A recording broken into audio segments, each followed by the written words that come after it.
Hey, are you all ready to get this started? Going live. Listener discretion is advised. Keep your head out there. They're going to do dumb. Play our game. All right? Play hard, but stay poised. 3, gonna be savage. 2, grab your shit.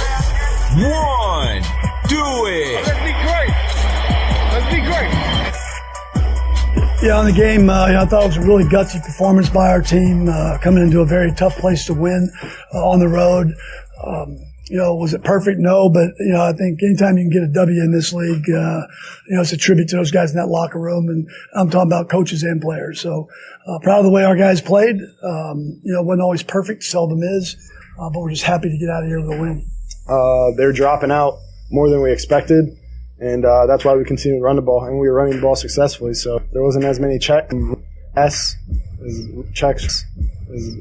run the run. So just continue to get us in the right situation, get down there, manage the game, and just try to keep everyone composed. If we stick together, we can win more ball games.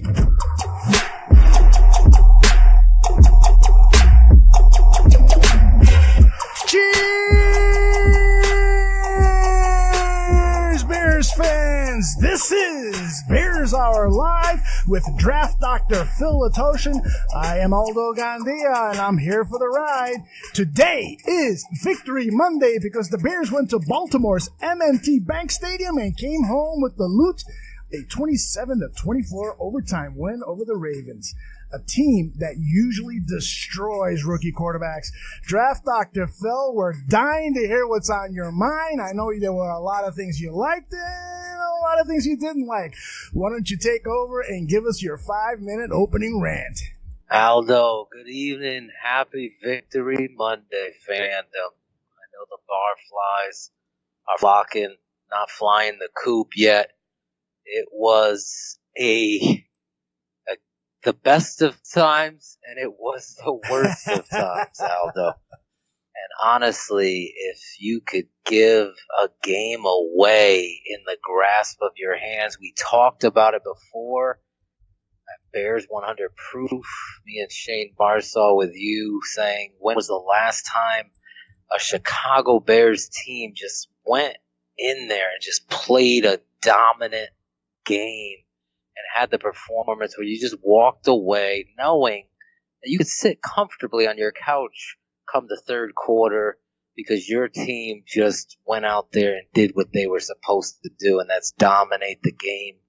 We've had 2 opportunities, both against AFC North teams, to really do exactly that, and somehow, some way, this coaching staff errs on the side of overly cautious play and buffoonery, and really looks like Mike Glennon of coaching, and really ends up putting their team in precarious situations almost to the extent of giving a win-dominant game away to your opponent. And really, the special teams gaffes, the coaching decision gaffes, the conservative play calling, and the predictability. Now, there's some analysts out there that are giving Dowell Loggins a free pass and blaming John Fox. I'm on both ends of this because I completely understand a head coach is responsible for what it is that's going to transpire on the football field. And this head coach tends to err on the side of caution throughout his history, so I get it.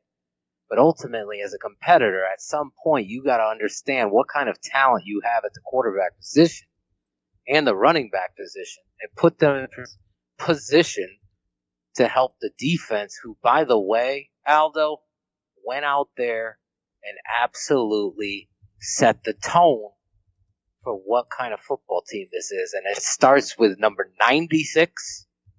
I want to freaking stand and give him an ovation because this guy got paid and honestly took the responsibility of a paycheck to recognize it. Most players don't.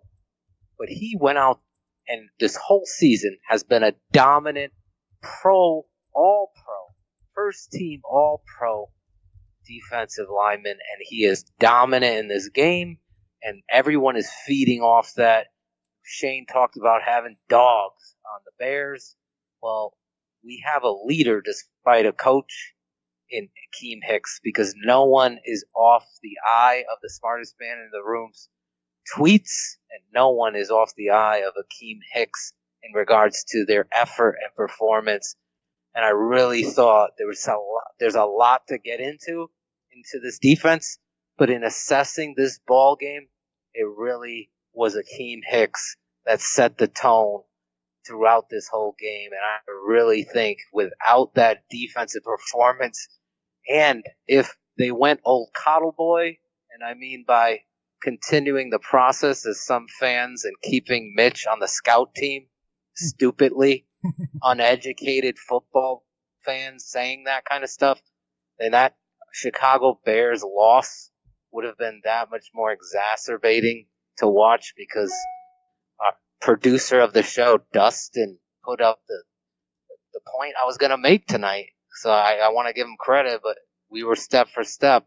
I was thinking about these errant snaps, Aldo, and there's no way Mike Glennon gets on that football and saves that safety or would-be touchdown for the Baltimore Ravens, who, by the way, had two special teams touchdowns, and the Chicago Bears were able to pull this game out of their hat. It was unbelievable, and I haven't even gotten to talk about my favorite Bear. And honestly, I'm just so fired up. We got to get into this, because this staff, really, you talk about the giraffe gaff, Aldo, let's talk about the staff gaff. I mean, it's fired up. You don't really know how to feel Victory Monday. Phil, I got to ask you, what was the coaching decision that most bothered you about the game plan for Sunday's win over the Ravens? Because, you know, I'm with you there that the win felt somewhat hollow. Of course, we're always going to love a victory, and you know we're never gonna spit on it or shit on it. But you know, any astute football fan is going to know that there is something wrong with this team. So tell me what you thought was wrong with this with the coaching strategy. Well, you have Jordan Howard, and I really wanted to get into him. Not just yet. Here's a guy that was one of the most dominant rushers in football. Again, he showed himself to be just that again. But you're talking about formational tactics. Everything was tight and balanced inside, and they were going to run the football and really hold Mitchell Trubisky in his car seat like a little kid. And I felt like that game plan, unfortunately, was the wrong and conservative way to go. And you see, every game needs a rusher. Every game needs a tone setter, and Jordan Howard clearly was that. But the predictability of the run-pass game with a rookie quarterback put this Bears team behind the eight ball that they were able to overcome because of the tremendous effort by the offensive line and one Jordan Howard. Because if it wasn't for the passion and the talent that you saw Jordan Howard have, then this Chicago Bears football team, despite the tremendous defensive effort that was given on Sunday, would never have been able to come out of there with a victory. And then you add to this, you know, I am a on-the-record fan of not only Tanner Gentry, but Trey McBride. I thought the personnel use of the talent on this roster, one being right, I wasn't even in the ballpark in expectation of not having Wright be your starting number one wide receiver with a Gentry or a McBride in there. But they just went McBride and Gentry.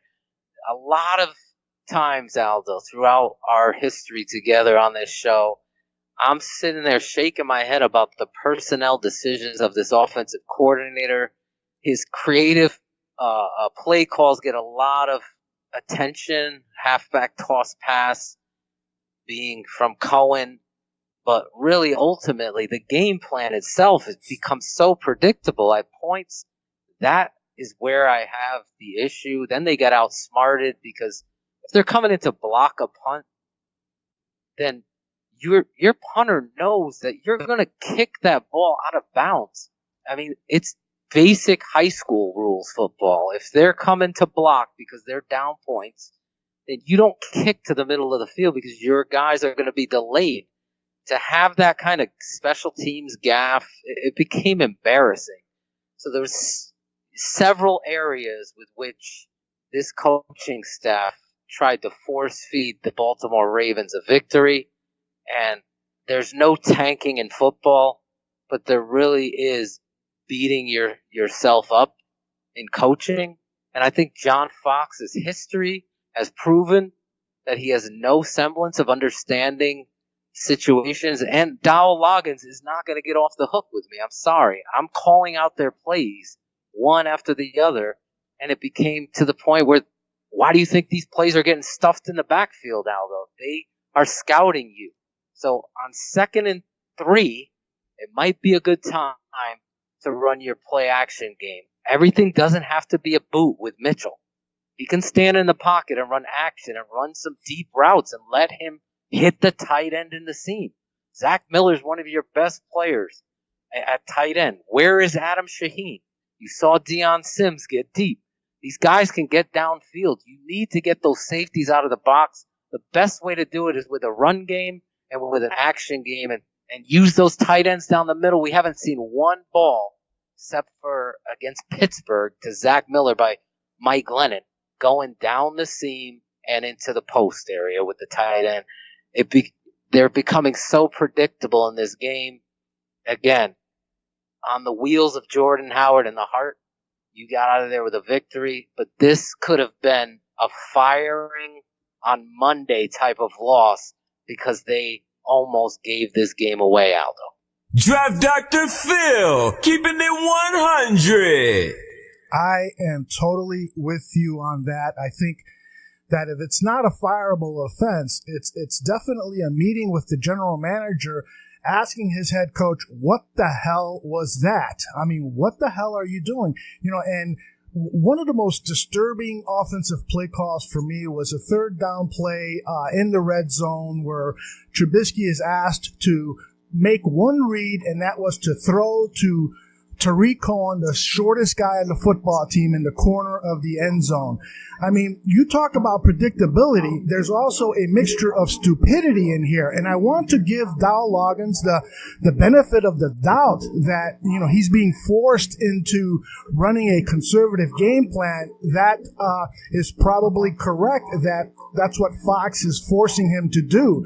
But he can be creative one minute and then call some really dumbass plays the next. Are you with me there, Phil? Yeah, I mean, if that's the case, then you have the wrong head coach. I mean, it's arguable, obviously, we're all in unison. I don't know what the chat rooms are sparking off at, but I think we all recognize this game should have never gone to overtime. This should have been a blowout win by the Chicago Bears, who, by the way, are a better football team with Mitchell Trubisky under center. That is clear. And you're handcuffing them from being able to help everybody else out. I'm talking about the defense. I'm talking about the tight ends. I'm talking about the wide receivers that are getting critical and criticized that they can't get open. Yeah, they can get open. How many pass routes are being asked of them from spread? This kid is an athlete at quarterback. There are zone read concepts that can work to his advantage because he's a threat, and you're going to get linebackers thinking. There's no thinking going on. The Baltimore Ravens were pinning their ears back, and they were recognizing, all right, tight ends left. They're probably going to run the zone stretch left. And they were jumping it. Okay, Tariq Cohen's in. Oh, he's going in motion. They're going to run a bubble screen. Oh, it's 3rd and 13. Guess what? They're going to try to run a screen. It's so dumb that it's almost a comedy to watch it happen. Like, do you scout yourself? Do you recognize your tendencies? Are you understanding that every time you bring the fullback in, you're running a counter play or a power play to that side? Can you now run action off of it And they did it one time. They did. I'll give them credit. They did run the little dump off to the fullback type route out of that formation, finally. But this is week, 6? And how many, and really ultimately, you have so many plays that are becoming predictable that you can't just continue to rely on, we're going to boot action here. They were game planning that.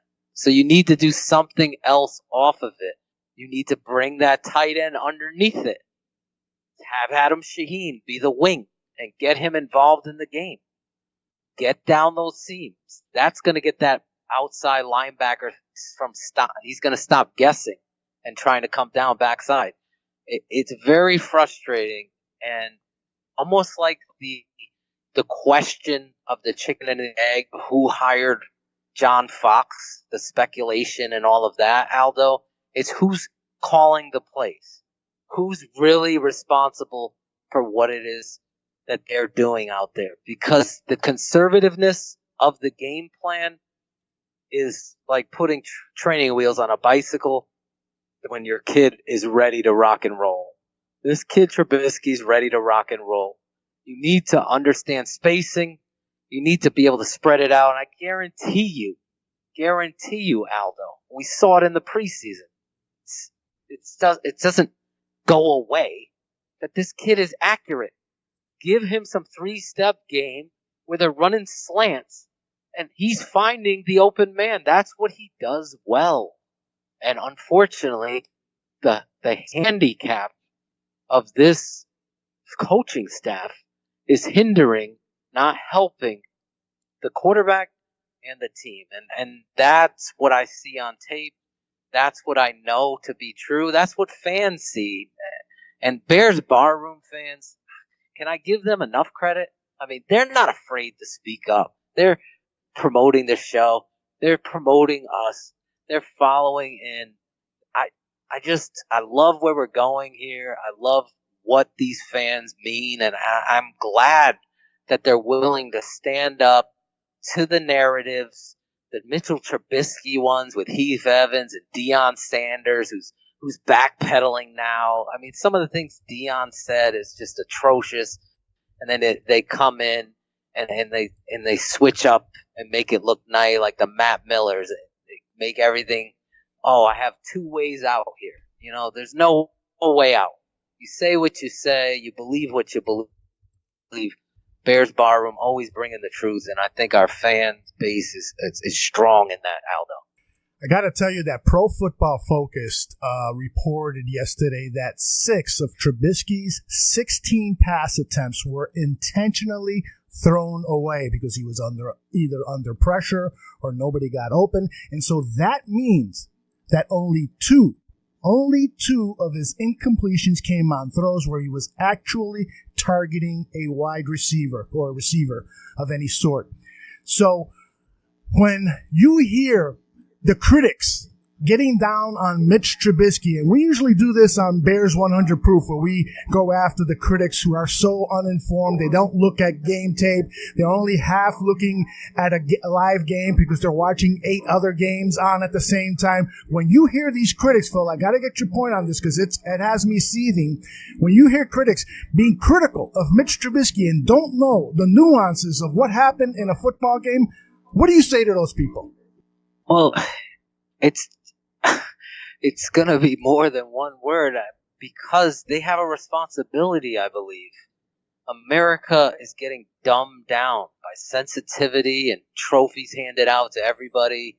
You have people concerned about Aaron Rodgers, for God's sake. Oh, he's a good player. We need to change the rules in football. I'm so tired of it. And then I look at this young quarterback in Chicago taking his bumps and bruises, and I see that running back giving his heart and soul to this franchise.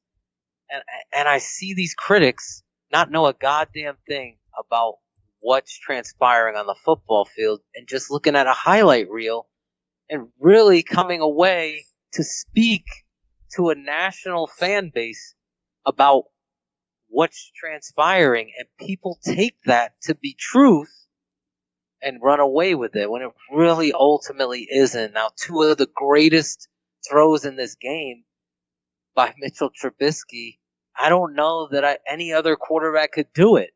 So what are you doing? You're scratching the surface on his talent, and some people get it. Granted, it is. They do. But there is an umbrella of nepotism and negativity towards the Chicago Bears. Let's be perfectly honest. They've grown into becoming a joke, a who cares with Cutler and the cigarette in his mouth, to now with this coach stammering on the sidelines and losing on national television with a statue quarterback who got paid all this money, and it just goes over the whole team like a wet blanket, when really ultimately people should be happy. Not only are you seeing the new face of the franchise out there getting his reps, but you're actually winning because he has the presence of mind not only to be a leader and take responsibility for his mistakes in Minnesota, but to come out the next week, learn from his mistakes, and not only make the most critical play in the game. Because there's so many tides and swings in this game. It's like, who's going to make the last dumb error? And ultimately, Mitchell Trubisky steps up in the pocket, head down the football field, delivers a strike to where it's supposed to be. And somebody's talking about off of his back foot. Tony Romo would make that play in my head in his sleep to win a football game. Mitchell Trubisky did it, sheer will and intangibles right then and there. I don't know what to say. I mean, this game had everything you want. And let's not forget, that Baltimore Ravens defense was chomping at the bit to bite off the rookie's head. No rookie has gone in there since, 1997, Aldo? And won a football game. Correct, yeah. They were 0 for 11. I think Jake Plummer was the last guy to do it. And really, he goes in there and really, in overtime, makes that. Without that play, Connor Barth ain't hitting a field goal from 56 yards. This kid buries that. And really, ultimately, that's the last baton pass of the game. So that's the last thing he has to go onto his next study session against a tough Carolina Panthers team. Mitch Trubisky is learning on the job.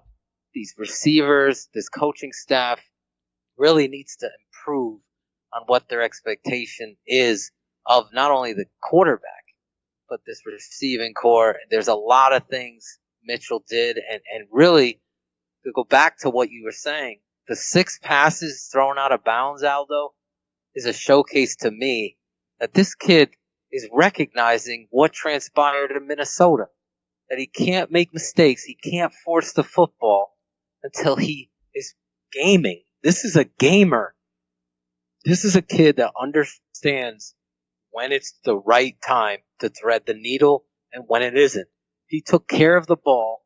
He did what he was asked to do, and ultimately got a win on the road since first win now, though, on the road since 2015. I mean, that says a lot right there. And honestly, I go away from that game, my heart honestly broke about 15 times in frustration with this coaching staff. The players' effort in this game, and I know we could be negative sometimes about the coaches, and it really going to get us fired up and amped up, but let me tell you something. Those offensive linemen, they had their moments. They made their mistakes, but their passion was on the football field. Those defensive linemen, same thing. They really, this team as a group grew, and really, it's important this next game, because no one's going to give you a chance at home to beat Carolina. You need to build off this. This coaching staff really needs to get back to basics, blocking and tackling, and go for the expectation. Get the right personnel out there. Do what Mitchell does best. Start using him in a read option type of latitude where you can get the edge and frustrate defensive ends so they can't tee off. They have to be aware of him. And the best running back in football, in my opinion.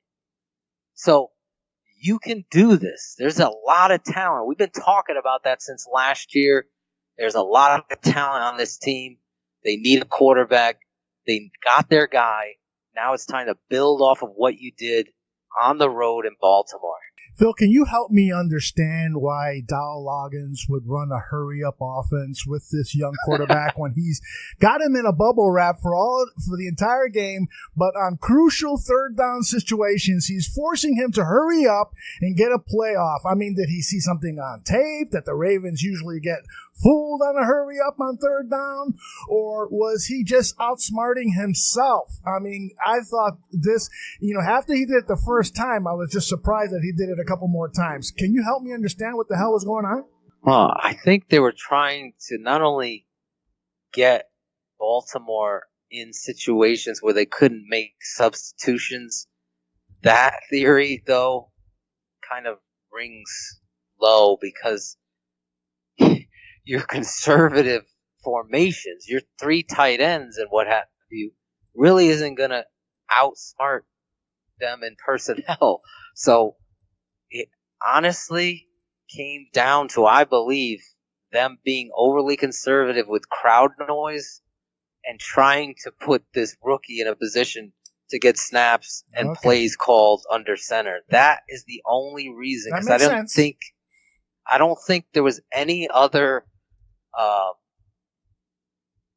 benefit to him going no huddle, especially when you have all these new faces and really ultimately needed to get everybody on the same page, because let's not forget there were some false starts again and some errors that transpired on the football field.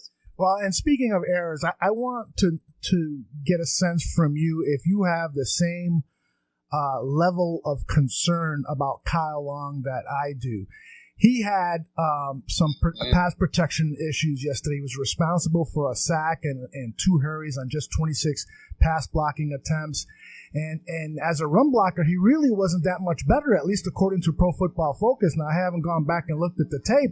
But and then also, he's got this temper issue, and I think it's because it's related to his frustration in his play, where he's, tapping helmets with somebody on the opposition. He was lucky he wasn't called for a penalty. So, I'm a little bit concerned about Kyle Long. Where's your level of concern for the All-Pro guard? You know me, Aldo. On Sundays, there's no basis for anything personal from me. I'm just going to call players out for what it is I see on the football field, and I watch games as if I'm coaching it. I've told you this before. I told all Bear fans. Some of them take it personally, like I'm attacking Leonard Floyd or Kyle Long, their favorite player. No, the tape doesn't lie.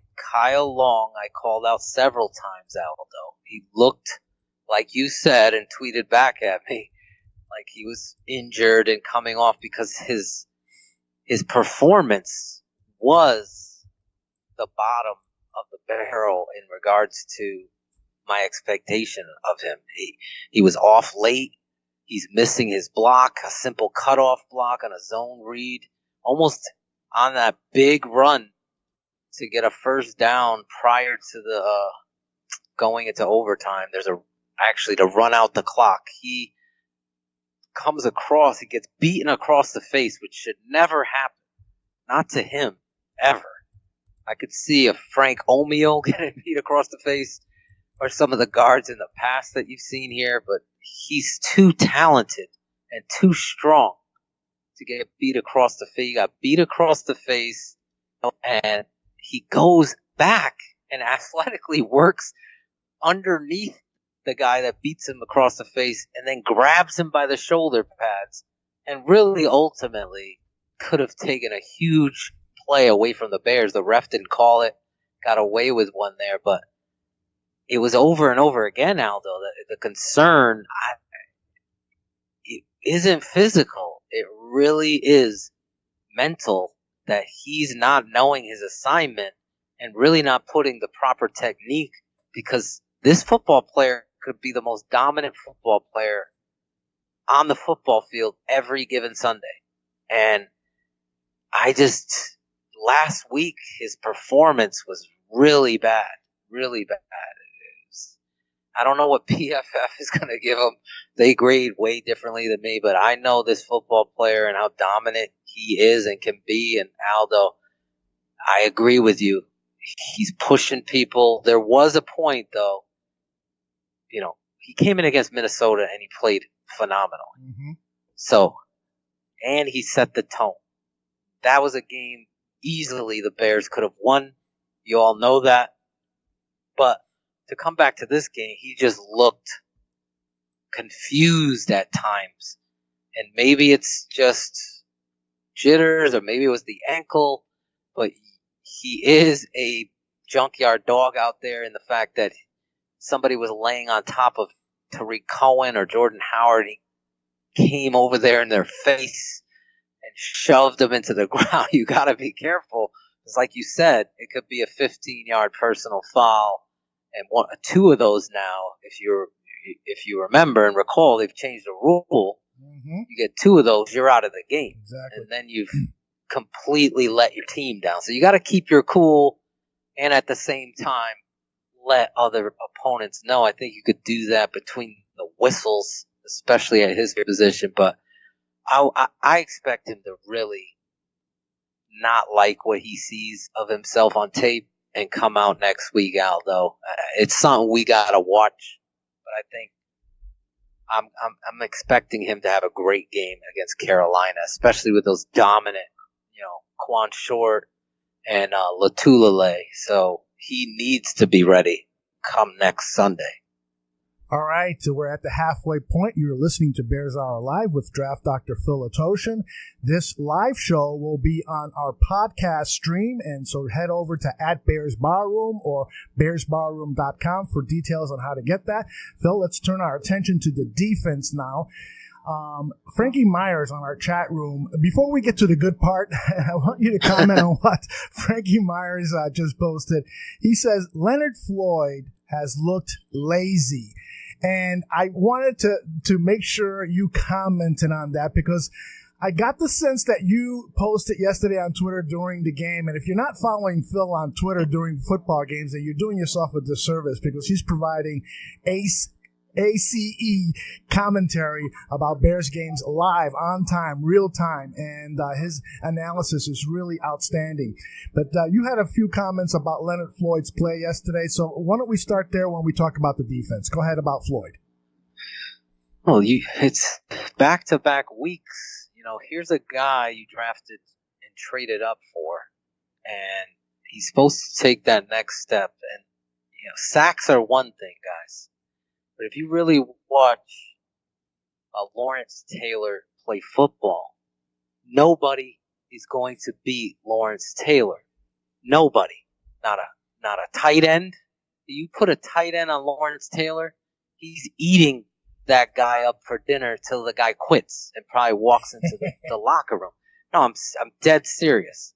If Leonard Floyd had the passion of Akeem Hicks, this football player would be one of the most dominant because there's no questioning his speed and athleticism. But I'm questioning, and I hope this gets to him, his toughness and his effort.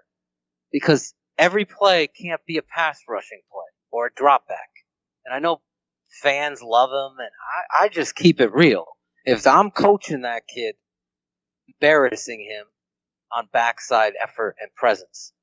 Last week he let Adam Thielen block him on a critical toss play. Yeah. It was the game winner. All he has to do is destroy the guy and turn your head and look for football. You're not setting the edge on a wide receiver, okay? That can't happen. So I was expecting him to come out here fired up, and he played better than he did in Minnesota. But again, Frankie is 100% right. And shout out to you, Frankie Myers. I see a guy walking or trotting, I would call it, to backside force. You never know. A kid spins, all of a sudden he's going cutting back, and you got to be there. And guess what? Leonard's not giving that effort. And you know what's disappointing about it?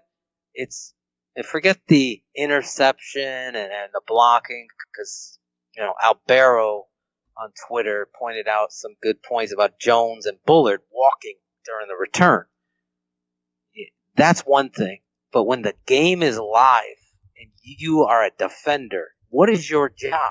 It's to get to the football. We used to run a pursuit drill, and I would time my players. I would throw the ball to the coach, and everybody would sprint to the football, and we would do it until we got there on time.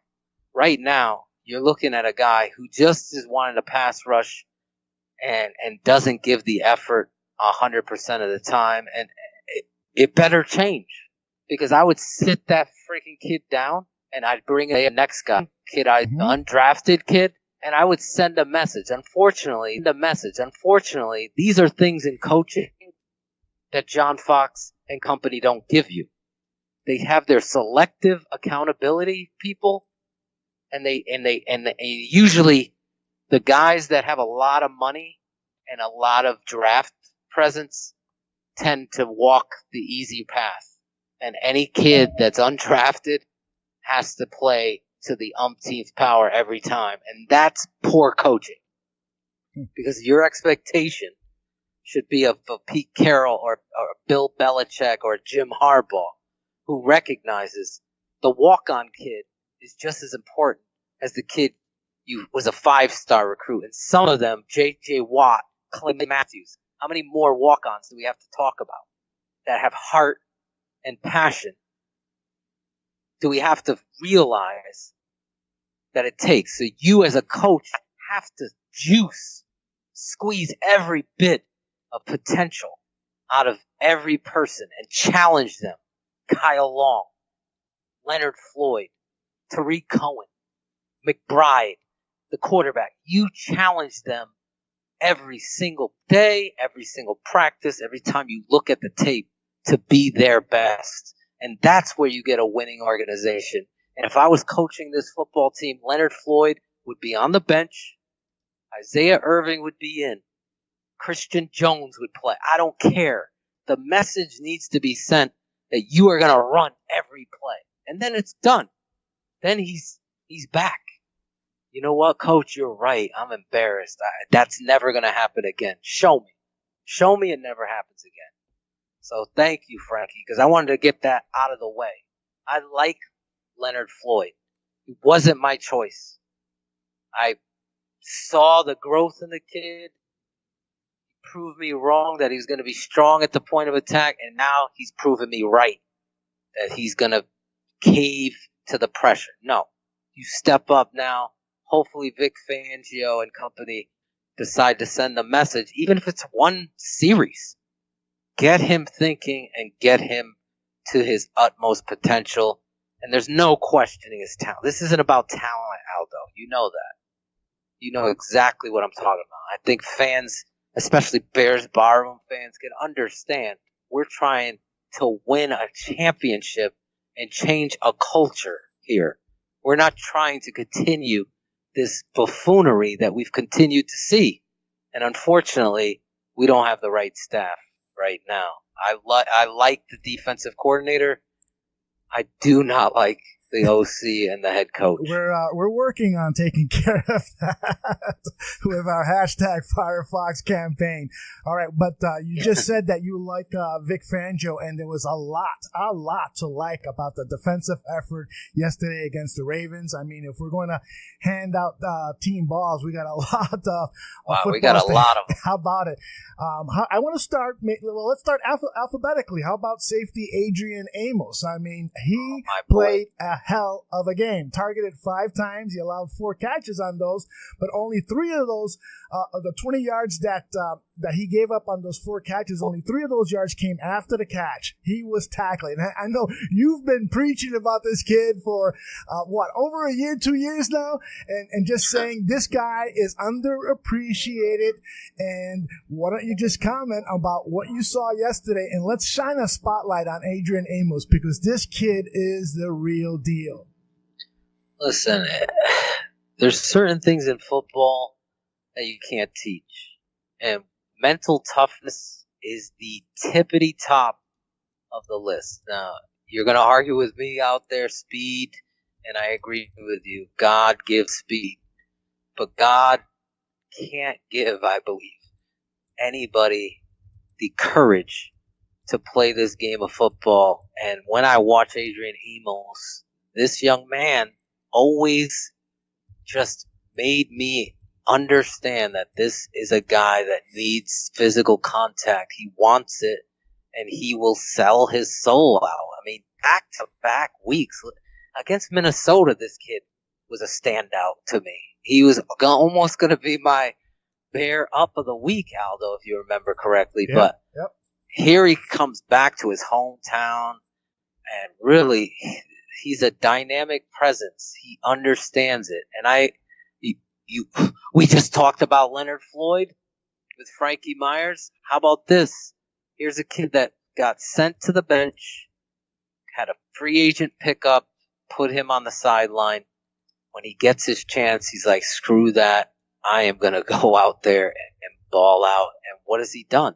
That's the kind of, it has to be by an accident with this half, but it ultimately transpired right in front of your eyes. There is a level of pride that you can switch on to some of these players that really you get the most out of. And I think Adrian Amos honestly came to ball. That 90-something yard return, I don't think even myself has given it its proper due, because it was all out effort, just tremendous athleticism and instincts as a runner.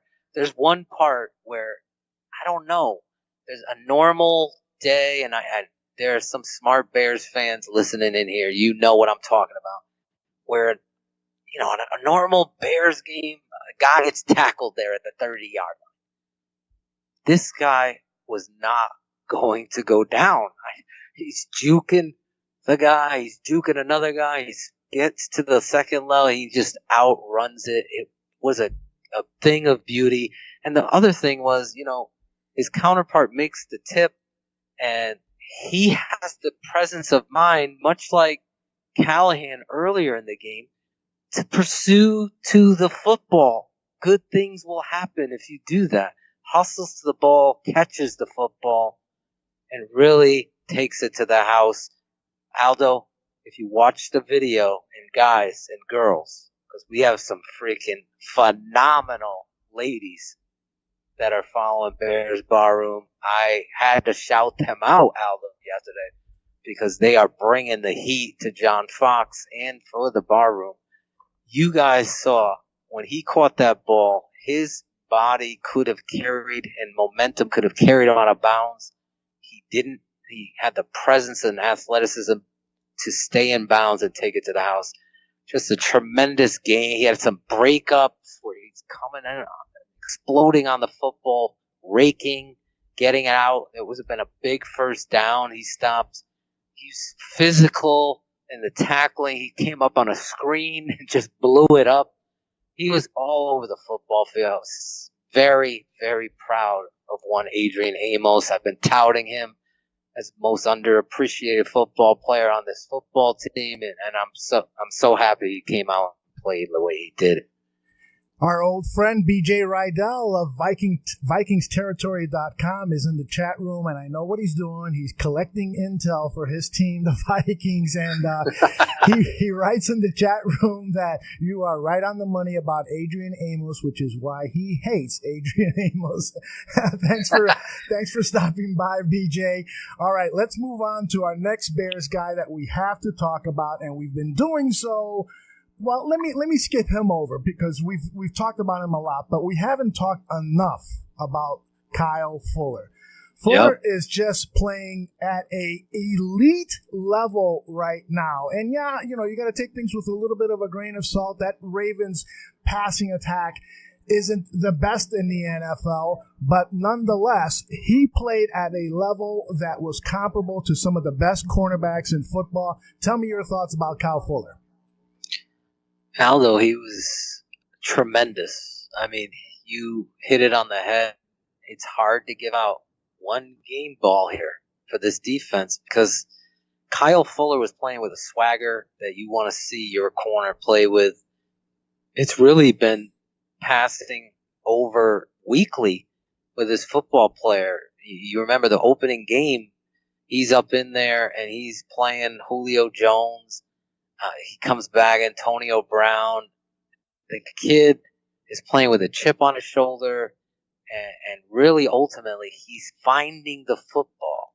And sometimes it takes, like, we always talk about draft classes in 3. People selling this guy short. I know colleague Chris Armstrong was very heavy in talking about this young man with me in the offseason. I felt the same way.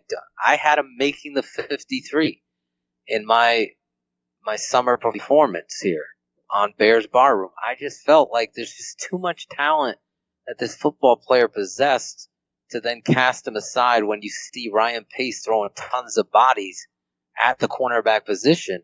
And really, when a guy that gets passed over, if you have some sort of pride, and I know there's a contract year involved here, but really, when you get that moment where everything starts to slow down and the game is starting to come to you, that's what we're seeing in Kyle Fuller.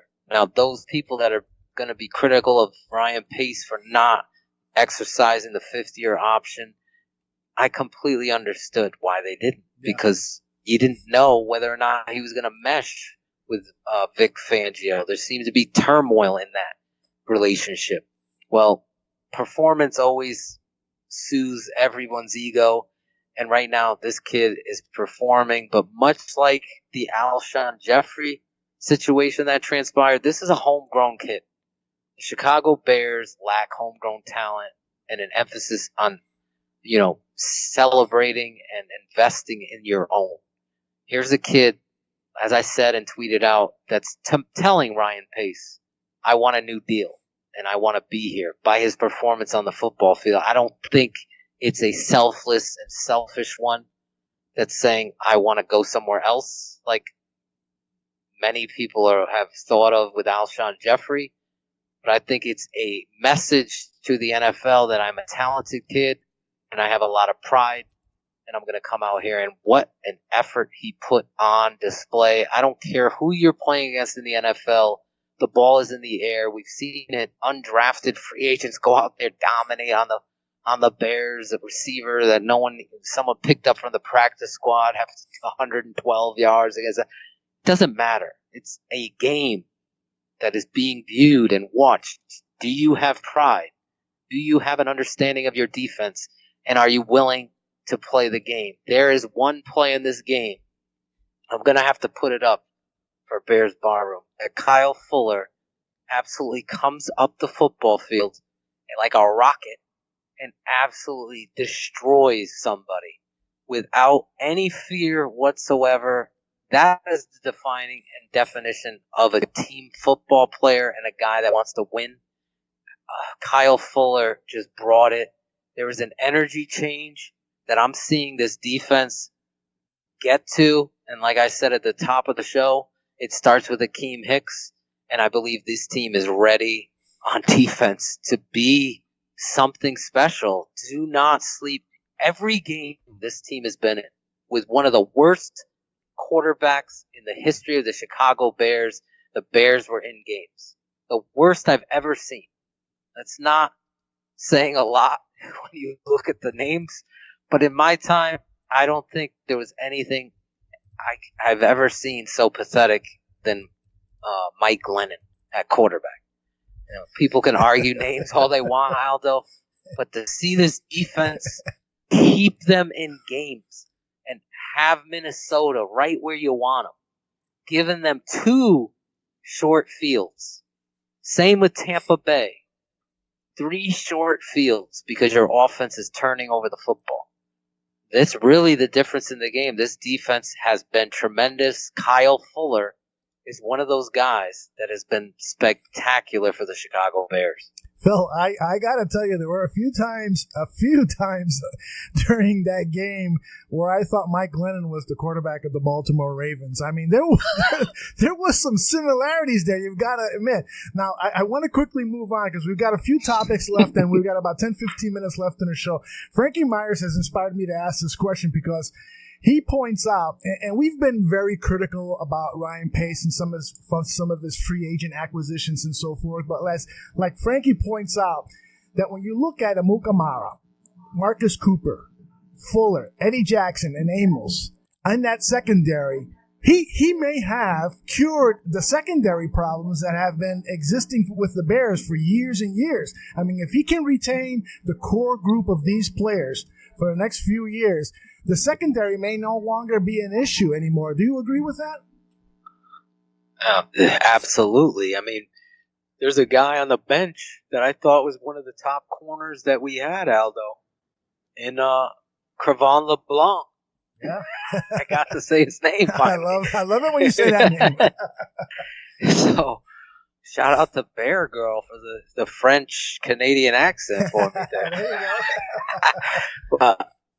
Here's a kid that's really talented and could be a starter somewhere. And people are wondering and worrying about, making trades and finding wide receivers. You look at this defensive secondary. Whoever was asking that, what is it? George, you? Who did you say was asked? Frankie again? Frankie again. Frankie He's been very active, and I Frankie appreciate dropping that. bombs. Yes, I gotta give Frankie a shout. Frankie dropping bombs on the show.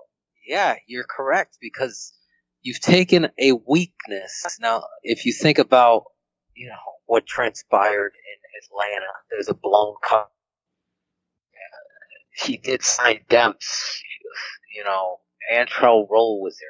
There's been shots at trying to find the right matchup, but I really think you're cooking with gas right now with this talent because he's right. You didn't even get to see Cooper, who has been playing well for the Chicago Bears too. So you look at that defensive backfield and you really are in capable hands with the growth that's transpiring with Amos, Eddie Jackson, Fuller, Cooper, Amukamara. Is Amukamara on a one-year deal? I believe he is. Yeah, I think it's Cooper that signed the multi-year deal and Amukamara with the one-year deal, correct. So you're going to have to recognize who's fitting the locker room. This staff has based a lot, let's be honest, on locker room feel, mesh with the staff if they're going to continue. So you got to wonder, is a coaching change going to be in? If they take a turn for the better, guys, I hate to ruin the party, but it's going to be hard to see Brian Pace make the right decision in my mind. I think it's a foregone conclusion right now of what you saw in an NFL game. A Pop Warner coach might be fired for trying to give away the game on Sunday. So I don't know, but this defensive secondary, Frankie, has been turned around as far as talent fitting the program and the philosophy that Vic Fangio wants to obtain, and it's good to see. And it was good to see them finally get the interceptions. Let's finish the play. And it really came about, as I said, on pursuit and getting to the football and making plays. That's what you needed to do, and I'm really excited. I think Amukamara deserves a lot of credit, too, because, his guys have been very quiet. You don't even hear his name called that much because of the good job and the tremendous effort he's put in. So it's really something to be, a check mark in the Ryan Pace corner in regards to the talent and the complete overhaul that they've been able to achieve at that end. Now, our man at the George U, who is always an active participant on the chat board and on Twitter, he pointed out the guy that we were going to talk about anyway, because we talk about him every week, and that's defensive end Akeem Hicks, who was once again so productive. He had a sack, 2 quarterback hurries, but had his presence throughout the game, and also what is impressing me more and more and more every week is just his leadership skills. This is a guy who you want in your locker room, that you want representing the team in front of the public. This is a guy that just does it all from A to Z. And like people in our chat room are saying, thank God we signed this guy to a long-term deal. Phil, give a shout out to Akeem Hicks, because this guy is just phenomenal. Well, Aldo, as you know, we at Bears Barroom projected that to be a must signing even before the season. You asked me to break down some players that were important to this team. I thought Akeem Hicks was the centerpiece, the foundation, not only because of his play, but because of the ability to recognize what a leader and to articulate what leadership is to young kids by not only talking it, but walking it. And Akeem Hicks, when you watched his tape last year in a pathetic 3-13 season, this football player played hard each and every down. He came with his workman's helmet on and was wearing Bears gear with pride to know that I'm going to be a part of this future, or he needed to be a part of this future. And that's where I went to the tape, because the tape never lies. Your statistics and your math equations and your frame rates, and Deshaun can't play in the NFL, and Mitchell Trubisky's 13 games, and the scout team, whatever in the window that you're looking at, I'm looking at it differently, because I just see the tape, and the tape doesn't lie. Here's what I see. Akeem Hicks dominated. Double teams, triple teams, and he's absolutely ecstatic about it. And that kind of football effort and play is contagious. He's outdoing any expectation I've had of him. I mean, I can't even believe what I see of him on tape, because it shouldn't be able to happen, but it does. I mean, there's one play where he is allowed, and this is smart. This is smart by the defensive line coach, and it's smart by Vic Fangio. And they did this a little bit, if you look back in the 49ers tape with Justin Smith when he was there, allowing him to get a little bit of a head start. He stands up and kind of shuffles and then attacks the snap count with his ability to get his 335-pound body in motion.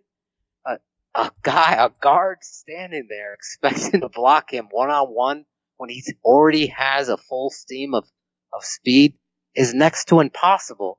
He's splitting and throwing centers down like they are the Muffin Men. So it is so exciting to watch this guy's effort. And you really, I thought Eddie Goldman had a bad game against Minnesota. Wasn't his best. I'll take that back. It wasn't a bad game. It just wasn't his best. And I know you called him out, and I called him out. Mm-hmm. I think Gruden called him out at one point on the broadcast about his effort. Yeah. And he looked like he was gassed. I questioned the coaching and not getting a rotation in there. Having a fullback and 6 special teamers and all this other stuff in your personnel, and not having a rotation to give these guys a breather, to me, is stupidity. And then this week, you saw Eddie Goldman absolutely feed off of Akeem Hicks and really showed up. I mean, that should not go unnoticed in this game. Eddie Goldman and Akeem Hicks were like a 1-2 freaking zoo crew. They just were about to break down the doors. They really frustrated and really stumbled the Baltimore Ravens. They made Joe Flacco look like Mike Glennon, to steal Aldo's line there. It was a giraffe gaff. Baltimore. Mike Glennon did win the toss again. We found one good thing. Ended up getting the ball in overtime. Thank you, Michael. But I don't know if it's worth $18 million, but it is okay. All right, we've got a few minutes left here before we have to sign off. Phil, anyone else that you want to give a game ball to? And I know we're going to do our bear up, bear down for Bears 100 proof, but anyone else that, whether it's on offense or defense or the coaching staff or anyone that you want to highlight with their performance from Sunday and getting us this victory, this much needed victory. Anyone else that you want to talk about? Well, I got two things to say. Okay. Jordan Howard, I honestly I'm a Bears fan as a young boy in the third grade. My father asked me to watch and become a running back, and the story, if you've heard it or if you haven't, I chose Walter Payton. I watched it. It was my dad's joke. That was your first scouting session when you chose Walter Payton. But as loyal as a kid as I was, we used to play Kill the Man with a Football, Aldo. I don't know if you ever played that game. Yes. So you throw the football up in the air we have a worldwide audience, Aldo. So we have to explain this game because we have fans in Canada, Peru, Czech, Russia, China, Japan, Thailand. We have Mark from Dubai listening in tonight. If I missed a country, you get the point. Italy, all of the British Isle, and the Game of Thrones, whatever. Westeros. Everyone's listening in, and we appreciate you guys because without you, we don't even bother doing this. But because of you, we are going to even do bigger things we have planned. And this game, as a kid in America, we throw the ball up in the air. So you're standing in a circle with 5 to 10, 15, whatever, how many kids. And you would throw the ball up in the air, and you would always call out who you were prior to this. So I'm Walter Payton, I'm Eric Dickerson, I'm Barry Sanders, whatever it was. And all the kids were somebody. I was always Walter Payton. And then whoever got the ball, you now became the identified person that everybody was going to try to tackle and put to the ground. And then the game started over again. So it really taught me at a young age not only how to take a hit because you didn't have any helmets on. This is just all-out brawls, really. And that's how you learn to break tackles and what have you. So that was Kill the Man with the Ball.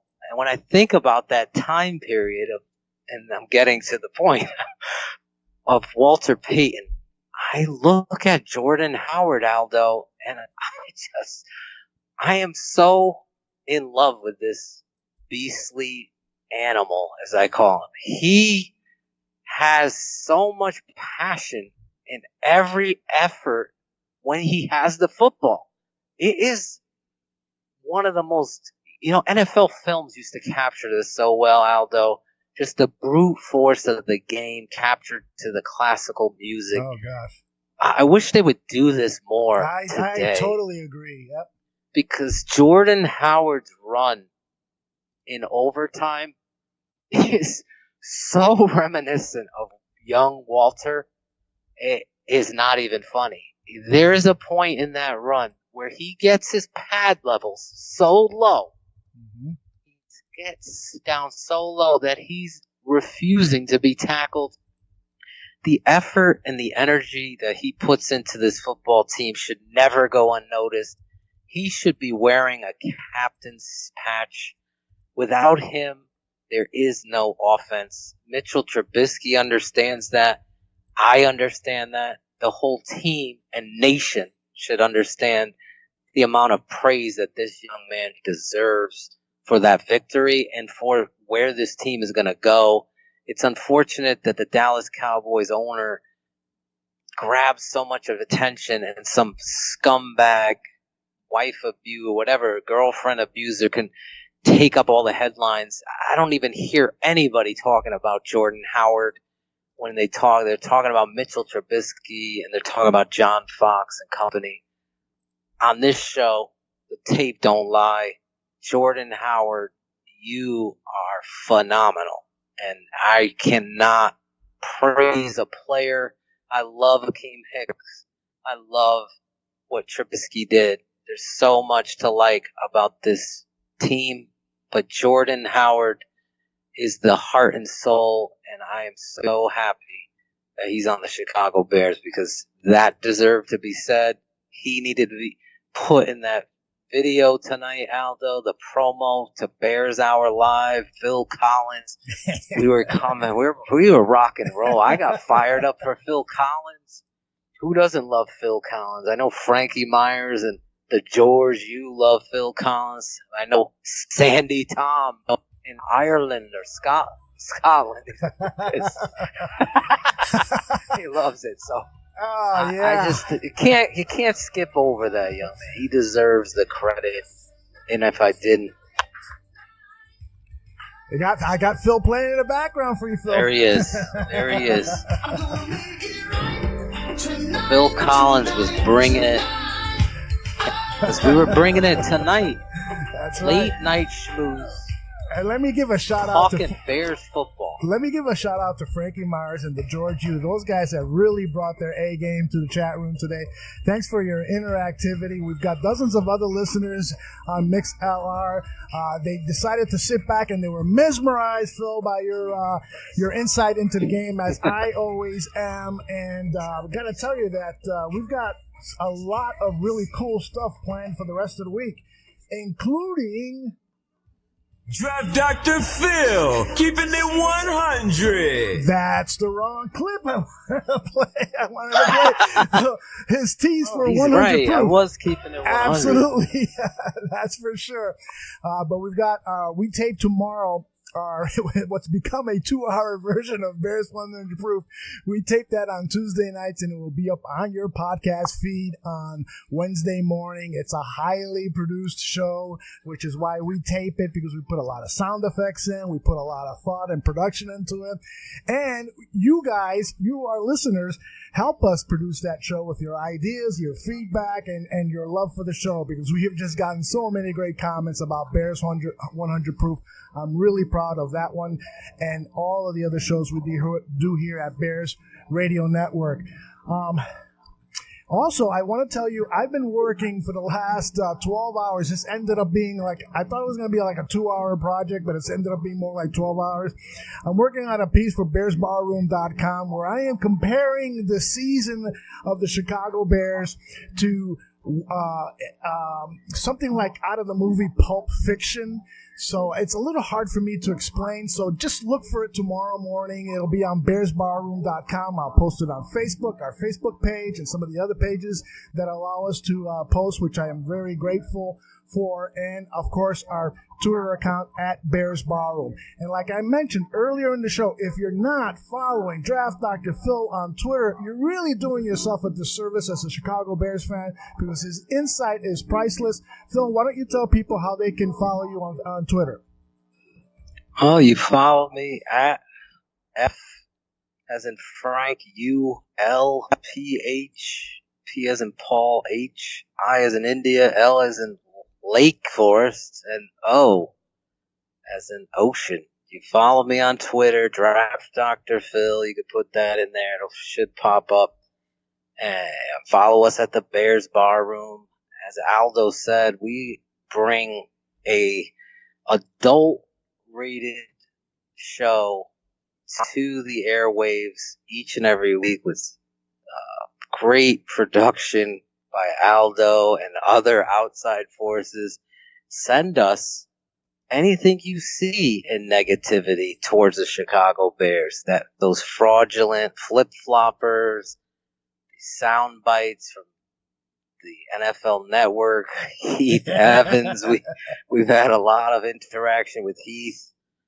There's been a lot of things to like about this show, and if you haven't heard it, you need to take the time out, because honestly, it's a lot of fun, Aldo. We all bring our comedic hats on. We produce segments, and we get it going on every Wednesday morning. Aldo also does a show with our boy Johnny Buffone, nephew of the great middle linebacker. I had the pleasure of meeting him, Aldo. Oh, you did?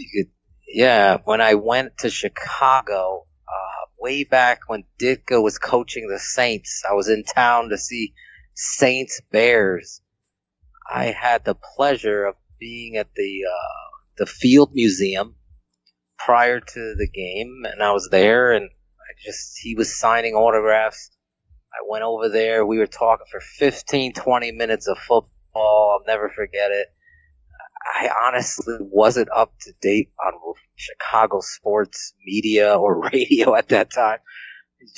I just knew him as Doug Buffone, and he was just tremendous. And he's like, "You really know your shit." And I'll never that sounds like Doug. That. Funny thing is, in that game, Aldo, the Chicago Bears, the whole Soldier Field ends up leaving. It was kind of wet and cold as heck. It was like not freezing, but it was that wet, damp day, and the Bears were down, and everyone started leaving. Shane Matthews with the quarterback.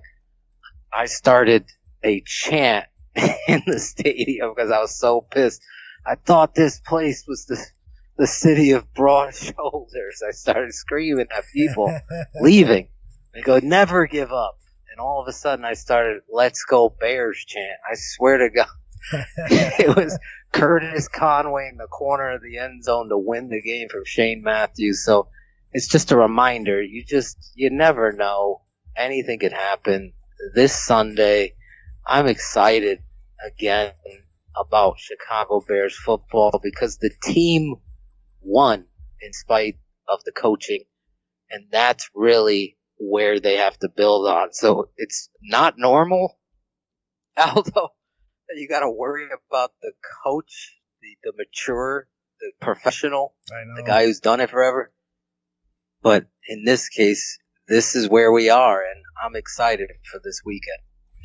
I hear you. I am too. Playing the tough Carolina Panthers, Cam Newton. That's going to be, headline filled. But like you said earlier, I hope that the national media starts pointing a spotlight at some of these Chicago Bears guys like Akeem Hicks and Jordan Howard. These guys are true superheroes who are emerging on the scene and are neglected by the national media. But keep it here with the Bears Ballroom Radio Network. As Phil has always said, and I've learned this from him, we talk the truth. We point out things that the national media fails to do, and we tell it to you straight, whether it's bad or good, whether you want to hear it or not. We're going to tell it to you. And so, but most of all, I want to thank everyone who's listening in live. The podcast version of this will be up in about an hour or so. So, hope you all have enjoyed the past hour and some change. Thanks very much for listening. Thank you, Draft Dr. Phil Ottochian. Thank you, everyone. We will leave you with a little music. Yes. Bears now alive. Bears are alive. I love it. Gotta love it. If you don't love it, why do you do it?